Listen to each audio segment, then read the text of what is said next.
साध संगत जीओ, सतगुरां ने अपार मेहरमत बख्शिश कृपा की है। संध्या वेले इन्हां पावन दीवानां विच सतगुरां दी गोद विच बैठ के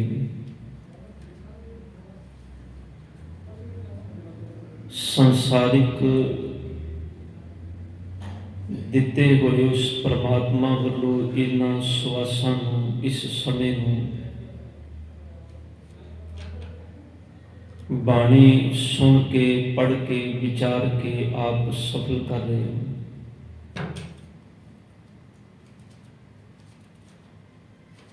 सतगुरु की पावन बाणी का ये अमृत वचन है। पातशाह कहते ने वक्त विचारे सो बंदा होए। बंदा वही है जिहड़ा वक्त की विचार करता है, समय की विचार करता है ते समय का सही उपयोग सही समय दे विच करता है। अक्सर जदों बंदे नूं धर्म नाल जुड़न की गल करिए तो साडी संसारिक जीवन की एक ऐसी सोच बनी हुई है कि असी धर्म की गल आउंदियां ही बड़े रुखे जे हो जाते हैं भी ये अजे साडी उम्र नहीं, धर्म दीयां गल्लां तुसीं साडे सामने ना करो।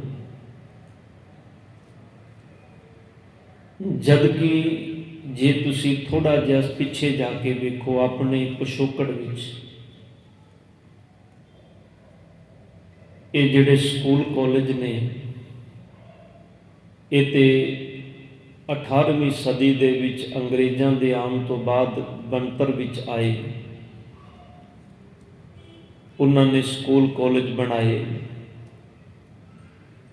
नहीं तो उस तो पहला जिहड़ी सिक्ख्या सी वो धार्मिक दुआरियां ते हुंदी सी।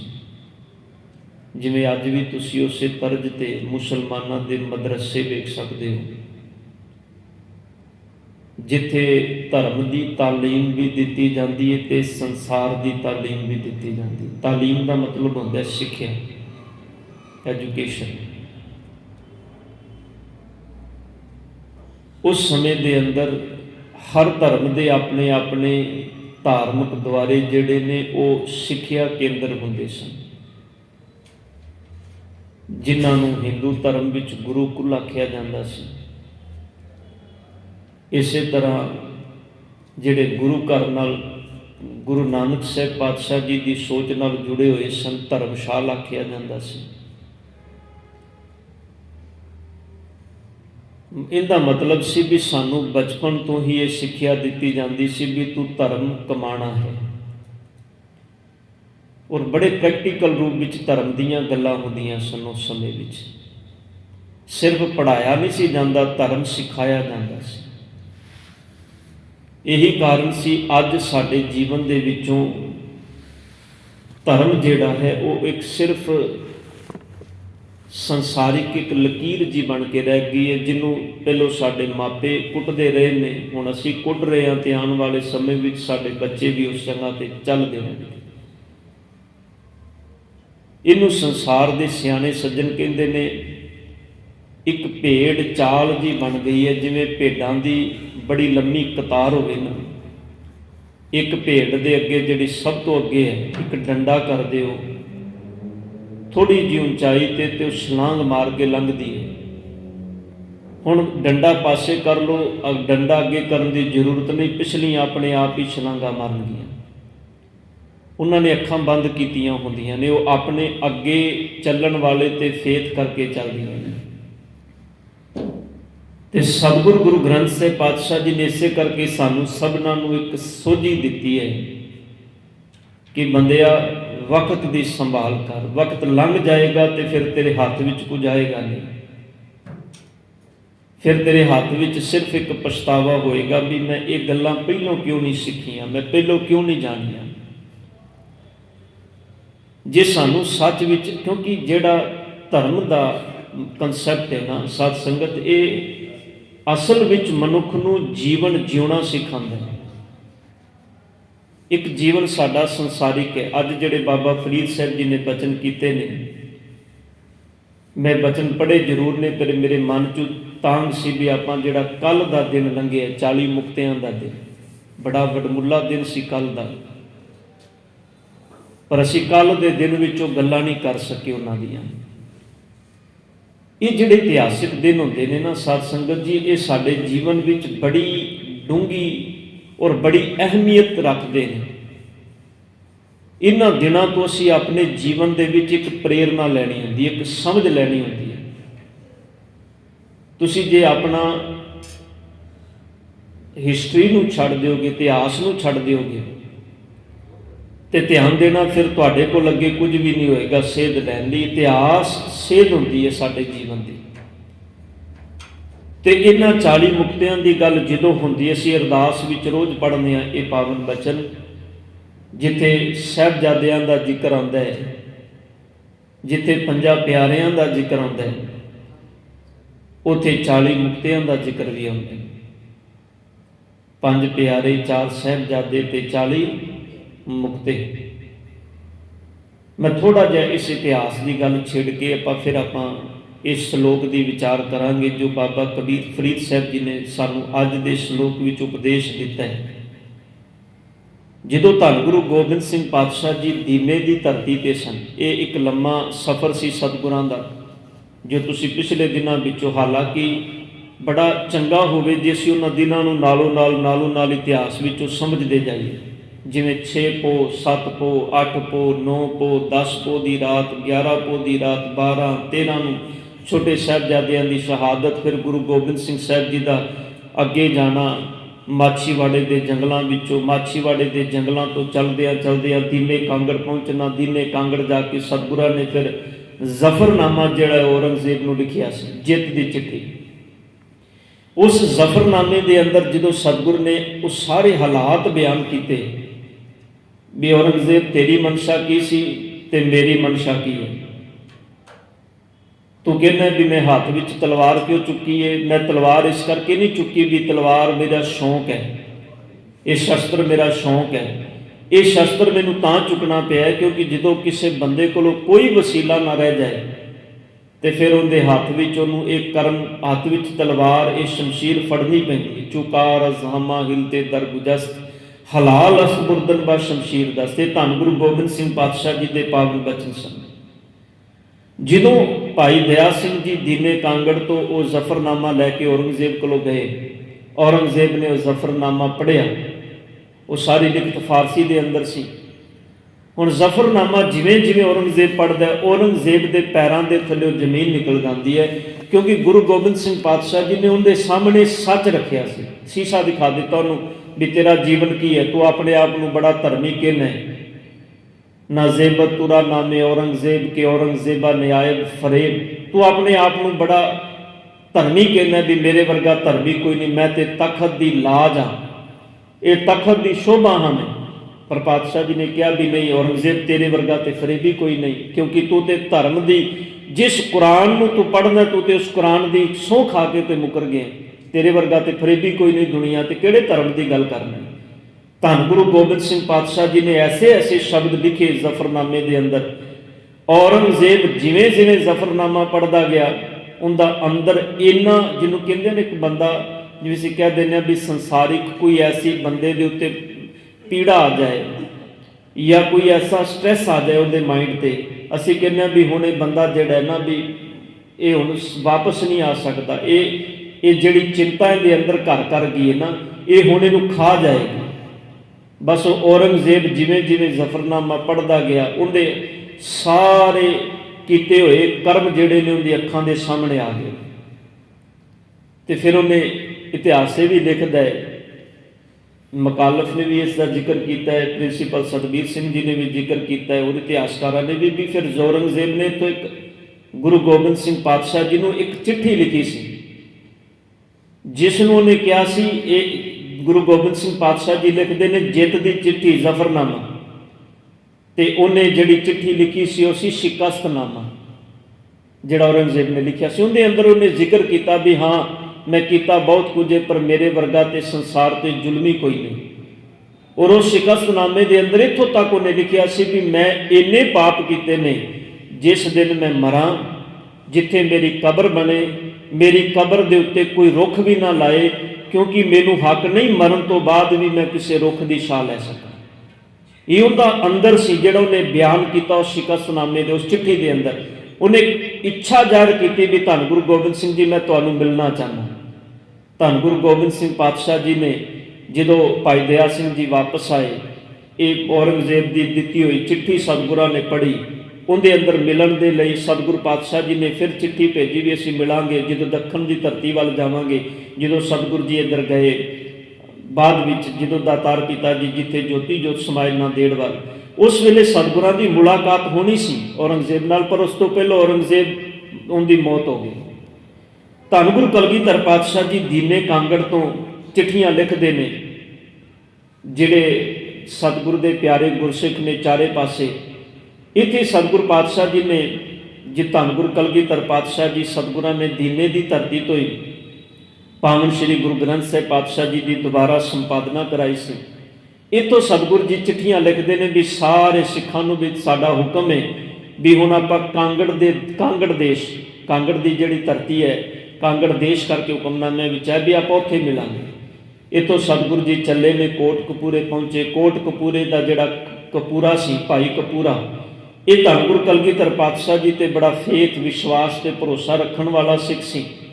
ਪਰ ਇਹਦਾ ਮਨ ਇਸ ਦੁਵਿਧਾ ਵਿੱਚ ਸੀ ਵੀ ਜੇ ਮੈਂ ਗੁਰੂ ਦੀ ਮਦਦ ਕੀਤੀ ਤੇ ਕਿਤੇ ਮੇਰੇ ਤੇ ਭੀੜ ਨਾ ਆ ਜਾਏ, ਕਿਉਂਕਿ ਪਿੱਛੇ ਸਤਿਗੁਰਾਂ ਦੇ ਫੌਜ ਹੈ। ਅਜੇ ਵਜ਼ੀਰ ਖਾਂ ਛੋਟੇ ਸਾਹਿਬਜ਼ਾਦਿਆਂ ਦੀ ਸ਼ਹਾਦਤ ਤੋਂ ਬਾਅਦ ਵੀ ਗੁਰੂ ਗੋਬਿੰਦ ਸਿੰਘ ਸਾਹਿਬ ਜੀ ਦਾ ਪਿੱਛਾ ਨਹੀਂ ਛੱਡਿਆ ਉਹਨੇ।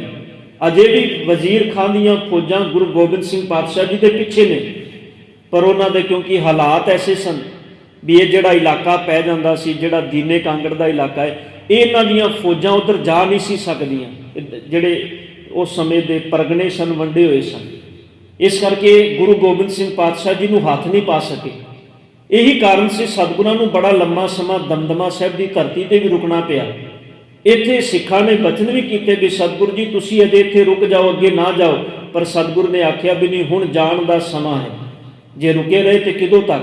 ਧੰਨ ਗੁਰੂ ਗੋਬਿੰਦ ਸਿੰਘ ਪਾਤਸ਼ਾਹ ਜੀ ਫਿਰ ਕਾਂਗੜ ਦੇਸ਼ ਉੱਥੇ ਹੁਕਮਨਾਮੇ ਵਿੱਚ ਲਿਖੇ ਤੇ ਕੋਟਕਪੂਰੇ ਪਹੁੰਚੇ। ਕੋਟਕਪੂਰੇ ਦਾ ਜਿਹੜਾ ਭਾਈ ਕਪੂਰਾ ਸੀ, ਇਹਨੇ ਸਤਿਗੁਰਾਂ ਦੇ ਆਉਣ ਤੇ ਬੜੀ ਪਾਤਸ਼ਾਹ ਜੀ ਦੀ ਸੇਵਾ ਭਗਤ ਕੀਤੀ। ਧੰਨ ਗੁਰੂ ਕਲਗੀਧਰ ਪਾਤਸ਼ਾਹ ਜੀ ਦੀ ਸੇਵਾ ਭਗਤ ਤੋਂ ਬਾਅਦ ਇਹ ਅਗਲੇ ਦਿਨ ਜਦੋਂ ਸਤਿਗੁਰਾਂ ਨੂੰ ਮਿਲਣ ਆਇਆ ਤੇ ਘੋੜਿਆਂ ਤੇ ਸਵਾਰ ਹੋ ਕੇ ਸ਼ਾਹੀ ਲਸ਼ਕਰਾਂ ਦੇ ਨਾਲ ਉਸੇ ਤਰ੍ਹਾਂ ਹੀ ਬੜੀ ਆਕੜ ਦੇ ਵਿੱਚ, ਤੇ ਸਤਿਗੁਰਾਂ ਦਾ ਇੱਕ ਸਿੱਖ ਸੀ ਜਿਹੜਾ ਗੁਰੂ ਦੇ ਚਰਨਾਂ ਵਿੱਚ ਸੇਵਾ ਕਰ ਰਿਹਾ ਸੀ ਅੰਮ੍ਰਿਤ ਵੇਲੇ ਸਵੇਰੇ ਸਵੇਰੇ। ਉਹ ਸਿੱਖ ਦਾ ਨਾਮ ਸੀ ਭਾਈ ਮੈਲਾਗਰ ਸਿੰਘ। ਜਦੋਂ ਉਹਨੂੰ ਪਤਾ ਲੱਗਾ, ਉਹਨੇ ਵੇਖਿਆ ਵੀ ਕਪੂਰਾ ਜਿਹੜਾ ਘੋੜਿਆਂ ਤੇ ਚੜ੍ਹਿਆ ਆ ਰਿਹਾ, ਉਹਨੇ ਪੁੱਛਿਆ ਵੀ ਕਿੱਧਰ ਆਇਆ? ਕਹਿੰਦਾ ਗੁਰੂ ਗੋਬਿੰਦ ਸਿੰਘ ਸਾਹਿਬ ਜੀ ਦੇ ਦਰਸ਼ਨ ਕਰਨ। ਉਹ ਕਹਿੰਦੇ ਕਪੂਰਿਆ ਕੱਲ੍ਹ ਤੋਂ ਆਇਆ ਸੀ ਤੇ ਬੜੀਆਂ ਵੱਡੀਆਂ ਗੱਲਾਂ ਕਰਨਾ ਸੀ ਵੀ ਗੁਰੂ ਗੋਬਿੰਦ ਸਿੰਘ ਜੀ ਤੁਹਾਡੇ ਵਰਗਾ ਦੁਨੀਆ ਤੇ ਕੋਈ ਨਹੀਂ, ਤੁਸੀਂ ਮੁਰਦਿਆਂ ਨੂੰ ਜੀਵਨ ਦੇਣ ਵਾਲੇ ਹੋ, ਤੁਸੀਂ ਮੁਰਦਿਆਂ ਦੇ ਅੰਦਰ ਜਾਨ ਪਾਉਣ ਵਾਲੇ ਹੋ, ਤੁਸੀਂ ਤੇ ਰਹਿਮਤਾਂ ਦੇ ਸਾਗਰ ਹੋ। ਅੱਜ ਕੀ ਹੋਇਆ? ਅੱਜ ਘੋੜਿਆਂ ਤੇ ਚੜ੍ਹ ਕੇ ਇਹਨੇ ਬੜੀ ਫਟਕਾਰ ਦਿੱਤੀ ਭਾਈ ਕਪੂਰੇ ਨੂੰ। ਭਾਈ ਕਪੂਰੇ ਦੇ ਮਨ ਅੰਦਰ ਸਿਰਫ ਇੱਕ ਭਾਵ ਸੀ ਵੀ ਕਿਤੇ ਗੁਰੂ ਗੋਬਿੰਦ ਸਿੰਘ ਜੀ ਇੱਥੋਂ ਚਲੇ ਜਾਣ, ਕਿਤੇ ਐਸਾ ਨਾ ਹੋਵੇ ਵੀ ਮੁਗਲ ਫੌਜ ਨੂੰ ਪਤਾ ਲੱਗੇ ਤੇ ਭੀੜਾ ਮੇਰੇ ਤੇ ਨਾ ਜਾਏ। ਜਿਵੇਂ ਭਾਈ ਗੁਲਾਬਾ ਤੇ ਪੰਜਾਬਾ ਜਿੰਦੀ ਗੜੀ ਵਿੱਚ ਸਤਿਗੁਰੂ ਜੀ ਰੁਕਦੇ ਨੇ, ਜਦੋਂ ਪਾਤਸ਼ਾਹ ਜੀ ਮਾਛੀਵਾੜੇ ਦੇ ਜੰਗਲਾਂ ਵਿੱਚ ਆਉਂਦੇ ਨੇ। ਇਹ ਮਾਛੀਵਾੜੇ ਦੇ ਜੰਗਲ ਜਿਹੜੇ ਜੰਗਲ ਸੀ ਉਹ ਭਾਈ ਪੰਜਾਬੇ ਤੇ ਗੁਲਾਬੇ ਦੀ ਜ਼ਮੀਨ ਸੀ। ਇਹ ਜਦੋਂ ਸਤਿਗੁਰਾਂ ਨੂੰ ਮਿਲੇ ਇਹਨਾਂ ਨੇ ਬੜੀ ਸੇਵਾ ਕੀਤੀ, ਪਰ ਡਰ ਇਹਨਾਂ ਦੇ ਵੱਲ ਸੀ। 2 ਦਿਨ ਤੋਂ ਬਾਅਦ ਇਹਨਾਂ ਤੀਜੇ ਦਿਨ ਭੇਟਾਵਾਂ ਅੱਗੇ ਰੱਖ ਕੇ ਸਤਿਗੁਰਾਂ ਕੋਲੋਂ ਖਿਮਾ ਮੰਗ ਲਈ ਵੀ ਸਤਿਗੁਰ ਅਸੀਂ ਹੋਰ ਨਹੀਂ ਸੇਵਾ ਕਰ ਸਕਦੇ। ਕਿਉਂ? ਕਿਉਂਕਿ ਸਾਨੂੰ ਡਰ ਹੈ ਜੇ ਫੌਜਾਂ ਆ ਗਈਆਂ ਤੇ ਸਾਡਾ ਘਰ ਪਰਿਵਾਰ ਖਤਮ ਹੋ ਜਾਏਗਾ। ਕਿਉਂਕਿ ਇਹ ਮੁਗਲ ਫੌਜ ਦੀ ਇਹ ਇੱਕ ਵਿਚਾਰਧਾਰਾ ਸੀ ਵੀ ਜਿਹੜਾ ਗੁਰੂ ਦੇ ਨਾਲ ਖੜਾ ਸੀ, ਸਮਾਂ ਪਾ ਕੇ ਉਹਨਾਂ ਨੇ ਕਿਸੇ ਨੂੰ ਵੀ ਨਹੀਂ ਛੱਡਿਆ।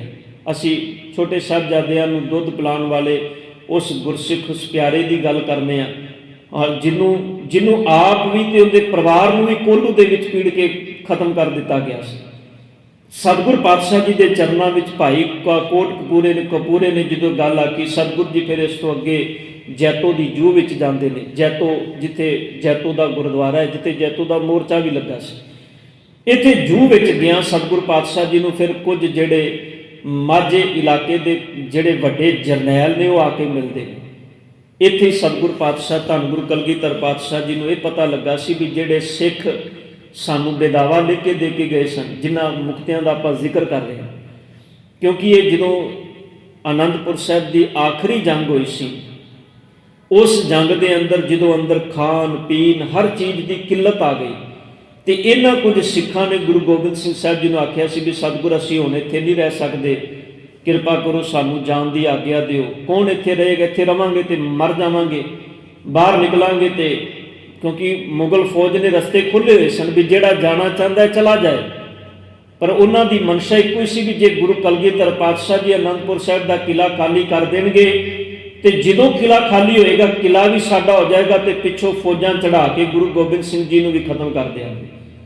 ਸਿੱਖ ਇਹਨਾਂ ਵਿੱਚੋਂ ਨਿਕਲੇ ਭਾਈ ਮਹਾਂ ਸਿੰਘ ਜੀ ਨੇ। ਭਾਈ ਮਹਾਂ ਸਿੰਘ ਦਾ ਜ਼ਿਕਰ ਖਾਸ ਕਰਕੇ ਆਉਂਦਾ ਵੀ ਜਿਨ੍ਹਾਂ ਨੇ ਅਗਵਾਈ ਕੀਤੀ ਸੀ ਵੀ ਕਿਹਾ ਵੀ ਸਤਿਗੁਰ ਸਾਨੂੰ ਜਾਣ ਦਿਓ, ਤੇ ਪਾਤਸ਼ਾਹ ਜੀ ਨੇ ਆਖਿਆ ਸੀ ਵੀ ਨਹੀਂ ਅਜੇ ਵਕਤ ਨਹੀਂ ਜਾਣ ਦਾ। ਪਰ ਕਹਿਣ ਲੱਗੇ ਸਤਿਗੁਰ ਅਸੀਂ ਮਰਨਾ ਨਹੀਂ ਚਾਹੁੰਦੇ ਇੱਥੇ ਰਹਿ ਕੇ, ਭੁੱਖ ਨਾਲ ਕੌਣ ਮਰੇਗਾ, ਪਾਤਸ਼ਾਹ ਜੀ ਸਾਨੂੰ ਜਾਣ ਦਿਓ। ਧੰਨ ਗੁਰੂ ਗੋਬਿੰਦ ਸਿੰਘ ਪਾਤਸ਼ਾਹ ਜੀ ਨੇ ਉਸ ਵੇਲੇ ਇਤਿਹਾਸ ਲਿਖਦਾ ਵੀ ਇਹ ਕਿਹਾ ਸੀ ਵੀ ਜਾਣਾ ਹੈ ਤੇ ਜਾਓ, ਪਰ ਸਾਨੂੰ ਕਾਗਜ਼ ਤੇ ਲਿਖ ਕੇ ਦੇ ਜਾਓ ਵੀ ਅਸੀਂ ਤੇਰੇ ਸਿੱਖ ਨਹੀਂ ਤੇ ਤੂੰ ਸਾਡਾ ਗੁਰੂ ਨਹੀਂ।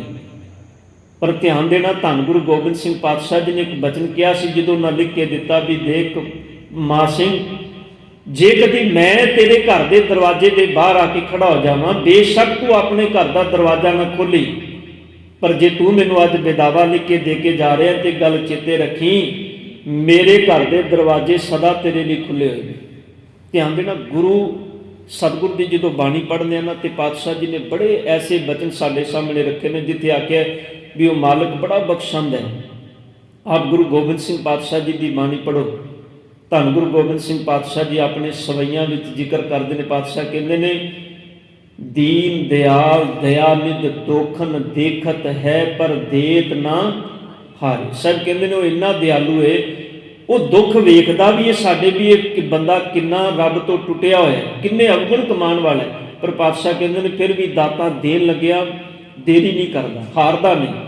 ਜਿਹਨੂੰ ਧੰਨ ਗੁਰੂ ਗ੍ਰੰਥ ਸਾਹਿਬ ਪਾਤਸ਼ਾਹ ਜੀ ਦੀ ਪਾਵਨ ਬਾਣੀ ਕਹਿੰਦੀ ਹੈ ਵੀ ਮੇਰੇ ਮਾਲਕ ਜੀ ਉਹਦਾ ਬਿਰਧ ਮਾਂ ਤੇ ਬਾਪ ਵਾਲਾ ਹੈ। ਬੱਚਾ ਭਾਵੇਂ ਕਿੰਨਾ ਵੀ ਨਿਕੰਮਾ ਕਿਉਂ ਨਾ ਹੋਵੇ, ਮਾਂ ਬਾਪ ਬਿਰਧ ਅਵਸਥਾ ਦੇ ਵਿੱਚ ਕਿਤੇ ਬੱਚੇ ਦੇ ਘਰ ਚਲੇ ਜਾਣ, ਬੱਚੇ ਨੇ ਭਾਵੇਂ ਆਲੀਸ਼ਾਨ ਬੰਗਲਾ ਬਣਾਇਆ ਹੋਵੇ ਤੇ ਉਹ ਘਰ ਦੇ ਦਰਵਾਜ਼ੇ ਬੰਦ ਕਰ ਲੈਂਦਾ ਹੈ, ਪਰ ਮਾਂ ਬਾਪ ਦੇ ਘਰ ਵਿੱਚ ਬੱਚਾ ਭਾਵੇਂ ਕਦੀ ਵੀ ਆ ਜਾਏ, ਕਿੰਨਾ ਵੀ ਨਿਕੰਮਾ ਕਿਉਂ ਨਾ ਹੋਵੇ, ਪਰ ਧਿਆਨ ਦੇਣਾ ਉਹਨਾਂ ਦੇ ਦਰਵਾਜ਼ੇ ਕਦੀ ਵੀ ਬੰਦ ਨਹੀਂ ਹੁੰਦੇ। ਇਸੇ ਤਰ੍ਹਾਂ ਸਤਿਗੁਰੂ ਪਾਤਸ਼ਾਹ ਕਹਿੰਦੇ ਨੇ ਉਸ ਪਰਮਾਤਮਾ ਦਾ ਬਿਰਧ ਹੈ। ਧੰਨ ਗੁਰੂ ਗੋਬਿੰਦ ਸਿੰਘ ਪਾਤਸ਼ਾਹ ਜੀ ਨੇ ਬੇਦਾਵਾ ਦੇ ਕੇ ਗਏ ਸਨ। ਇੱਥੇ ਹੀ ਜੈਤੋ ਦੀ ਜੂਹ ਵਿੱਚ ਕੁਝ ਜਿਹੜੇ ਮਾਝੇ ਦੇ ਇਲਾਕੇ ਦੇ ਜਰਨੈਲ ਤੇ ਹਾਕਮ ਸਨ, ਚੌਧਰੀ ਸਨ, ਆਗੂ ਸਨ, ਇਹ ਆਏ ਧੰਨ ਗੁਰੂ ਗੋਬਿੰਦ ਸਿੰਘ ਪਾਤਸ਼ਾਹ ਜੀ ਨੂੰ ਕਹਿਣ ਲੱਗੇ ਵੀ ਸਤਿਗੁਰੂ ਜੀ ਤੁਸੀਂ ਚੰਗਾ ਹੋਏ ਜੇ ਹੁਣੇ ਯੁੱਧ ਨੀਤੀ ਬੰਦ ਕਰੋ, ਇਹ ਯੁੱਧ ਬੰਦ ਹੋ ਜਾਣ, ਮੁਗਲ ਫੌਜਾਂ ਤੁਹਾਡੇ ਪਿੱਛੇ ਨੇ, ਇੰਨੇ ਸਿੱਖ ਮਰੇ, ਇੰਨੇ ਮੁਗਲ ਮਰੇ, ਇੰਨਾ ਕੁਝ ਨੁਕਸਾਨ ਹੋਇਆ, ਤੁਹਾਡੇ ਸਾਹਿਬਜ਼ਾਦੇ ਸ਼ਹੀਦ ਹੋ ਗਏ, ਸਤਿਗੁਰੂ ਜੀ ਹੁਣਾ ਜਿਹੜਾ ਯੁੱਧ ਵਾਲਾ ਕੰਮ ਇਹਨਾਂ ਤੁਸੀਂ ਛੱਡ ਦਿਓ। ਧੰਨ ਗੁਰੂ ਕਲਗੀਧਰ ਪਾਤਸ਼ਾਹ ਜੀ ਨੂੰ ਇਹਨਾਂ ਬੜੀਆਂ ਨਸੀਹਤਾਂ ਦਿੱਤੀਆਂ ਵੀ ਨਹੀਂ ਇਹ ਨਹੀਂ ਕਰਨਾ ਚਾਹੀਦਾ।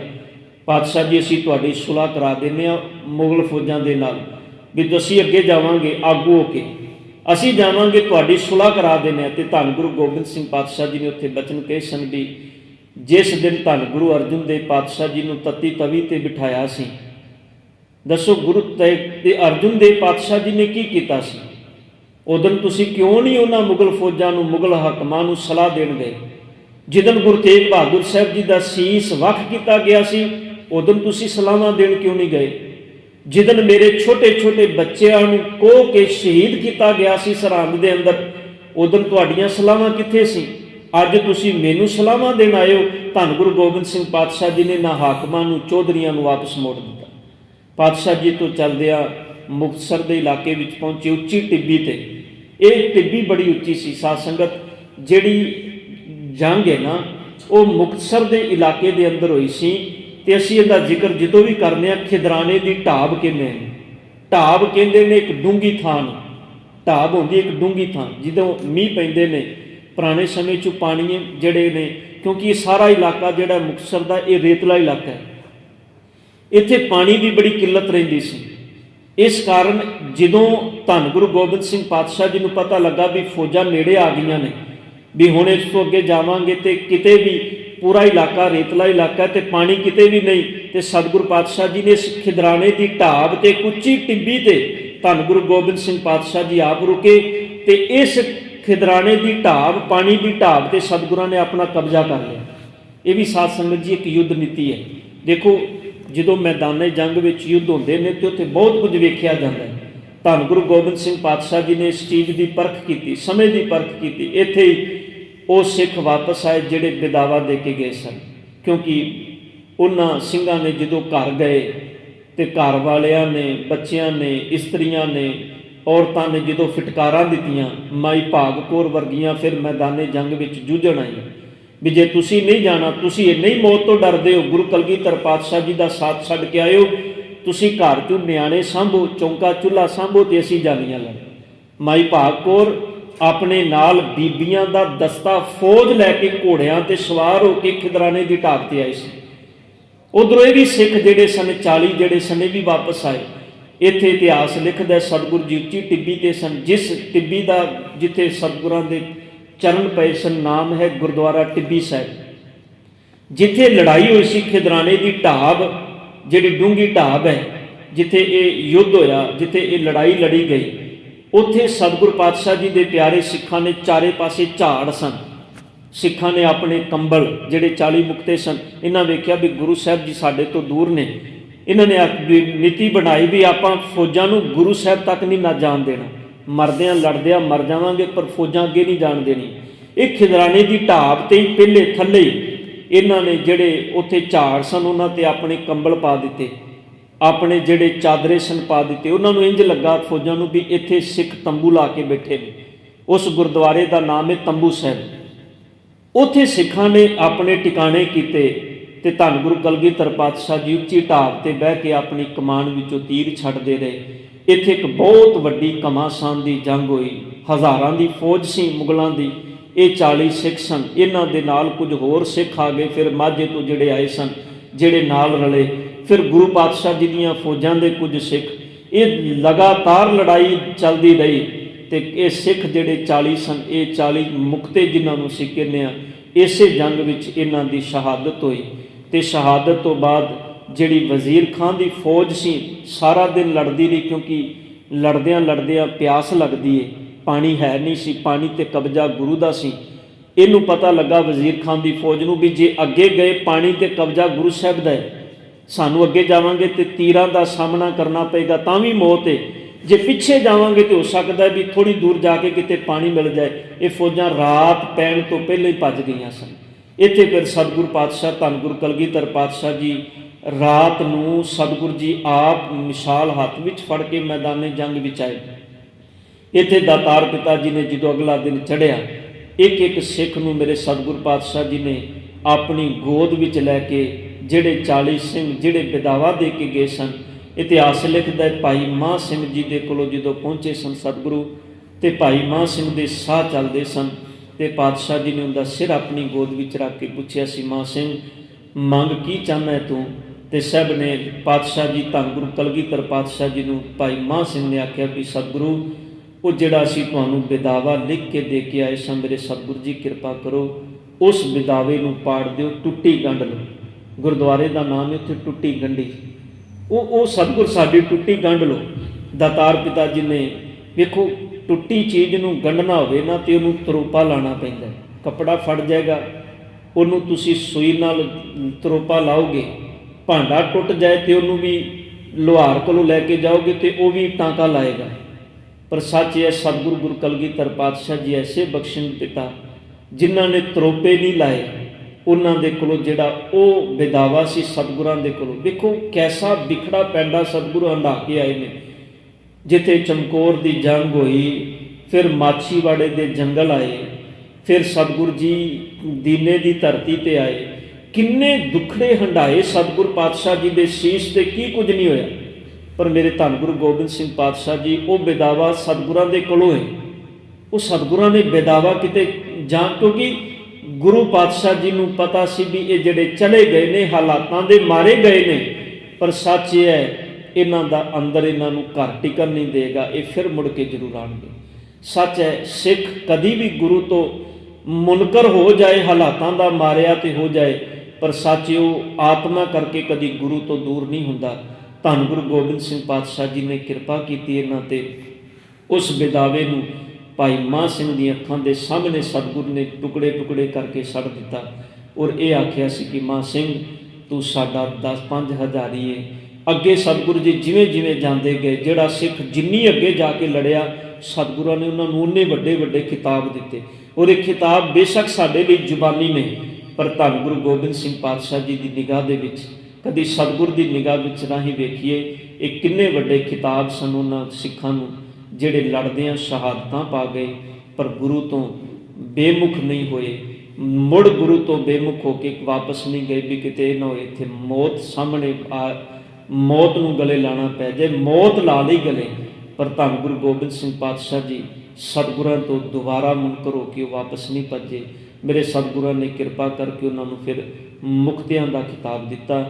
ਇੱਥੇ ਸਤਿਗੁਰ ਪਾਤਸ਼ਾਹ ਜੀ ਨੇ ਅਗਲੇ ਦਿਨ ਮਾਈ ਭਾਗ ਕੌਰ ਜੀ ਬਹੁਤ ਫੱਟੜ ਹੋਏ ਸਨ ਇਸ ਜੰਗ ਦੇ ਵਿੱਚ। ਅਗਲੇ ਦਿਨ ਸਤਿਗੁਰਾਂ ਨੇ ਸਾਂਝੀ ਚਿਖਾ ਤਿਆਰ ਕੀਤੀ ਇਹਨਾਂ ਸਾਰੇ ਸਿੱਖਾਂ ਦੀ, ਇੱਕ ਚਿਖਾ। ਉਹ ਸਤਿਗੁਰ ਪਾਤਸ਼ਾਹ ਜੀ ਨੇ ਚਿਖਾ ਤਿਆਰ ਕਰਕੇ ਕਿਸੇ ਸਿੱਖ ਨੂੰ ਨਹੀਂ ਆਖਿਆ ਵੀ ਤੂੰ ਇਹਨਾਂ ਚਿਖਾਂ ਨੂੰ ਅੱਗ ਦੇ। ਉਸ ਵਕਤ ਸਤਿਗੁਰੂ ਗੁਰੂ ਕਲਗੀਧਰ ਪਾਤਸ਼ਾਹ ਜੀ ਨੇ ਦੇਖੋ ਆਪਣੇ ਪੁੱਤਰਾਂ ਦੇ ਸਰੀਰ ਸਤਿਗੁਰੂ ਜੀ ਚਮਕੌਰ ਦੀ ਗੜੀ ਵਿੱਚ ਛੱਡ ਕੇ ਆ ਗਏ ਰਾਤ ਨੂੰ।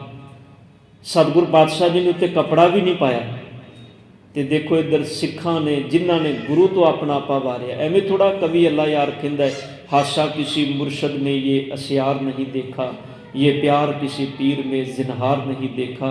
ਇਹੋ ਜਿਹਾ ਮੁਰਸ਼ਦ ਕਵੀ ਅੱਲਾ ਯਾਰ ਖਾਂ ਮੁਸਲਮਾਨ ਕਹਿੰਦਾ ਮੈਂ ਵੇਖਿਆ ਹੀ ਨਹੀਂ ਜਿਹੋ ਜਿਹਾ ਮੁਰਸ਼ਦ ਧੰਨ ਗੁਰੂ ਗੋਬਿੰਦ ਸਿੰਘ ਪਾਤਸ਼ਾਹ ਜੀ ਨੇ। ਸਤਿਗੁਰੂ ਜੀ ਨੇ ਉਹਨਾਂ ਪਿਆਰਿਆਂ ਦੀ ਚਿਖਾਂ ਨੂੰ ਅੱਗ ਵੀ ਧੰਨ ਗੁਰੂ ਗੋਬਿੰਦ ਸਿੰਘ ਪਾਤਸ਼ਾਹ ਜੀ ਨੇ ਆਪ ਦਿੱਤੀ। ਸਤਿਗੁਰੂ ਧੰਨ ਗੁਰੂ ਗੋਬਿੰਦ ਸਿੰਘ ਪਾਤਸ਼ਾਹ ਜੀ ਨੇ ਕਿਰਪਾ ਕੀਤੀ ਔਰ